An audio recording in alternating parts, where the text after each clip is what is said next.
फैदों फरायसालियाव सिफुं फोरोंबाय थादों जोंहा सारा सोरबा जुदि टंला एरियानि खोथा दंब्ला सुनिबार सार माला फोरोंदोंलै सुनिबारमोनलै समजों मिलायनाय सारा सुनिबार खालि फोरोंबाय थादों खाथिनि टंला एरियानि जुदि दङब्ला लाफै सोलोंजाफैनो हागोन आं नाम्बारखौ होनो हागोन सार बिथांनि लुम्बुदर स्कुलाव लाफैबाय जागोन सारियालिनि थिंगालि फैबावनानै सारा फोरोंबाय थादों एकदम लासै लासै फोरोंबाय थादों नायनाला एसे आं भिडिअखौ दसे लानि हा मिलावहाब बर' सार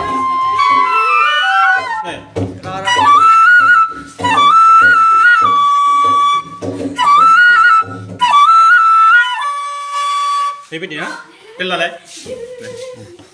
सारा मिलावहाब सार खुलुमबाय दे रायजोफोर नायजो फाइबानो जाबाय सारा फोरोंबाय थागोन हा सुनिबार आं नाम्बारखौ होबाय थादों दा मोननैसो फोरोंनायखौ नायदों दसे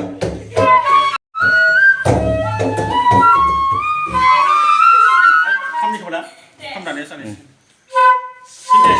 नोंसो खानाया खामनानै नाय हा आं एसे रोंखांबाय दा दैनिखौ दामलाय देलाय दे दामलाय दाम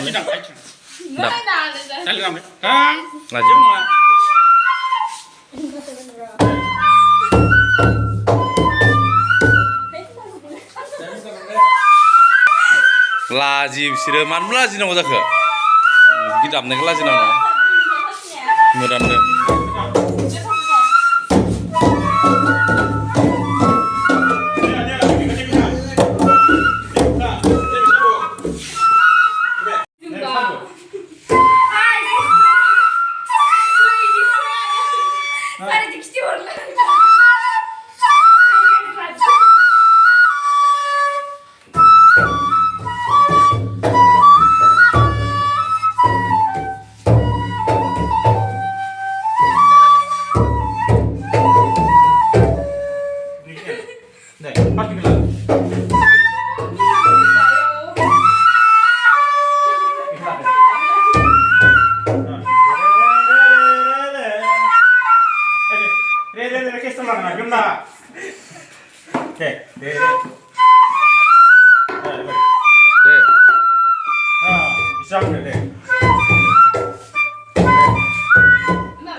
माय बुंदों सारा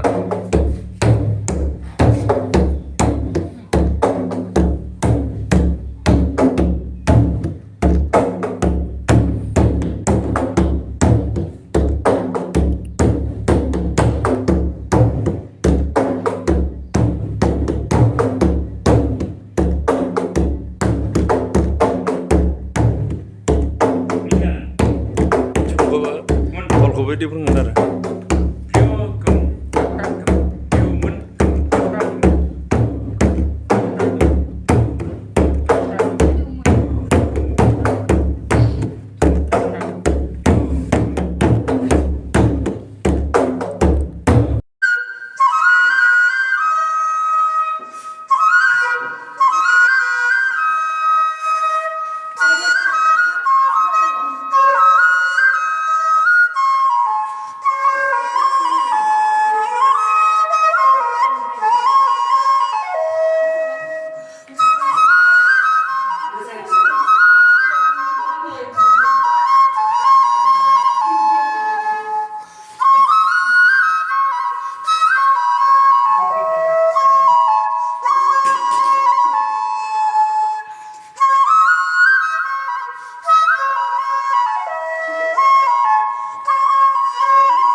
बेखौनो बारे बारे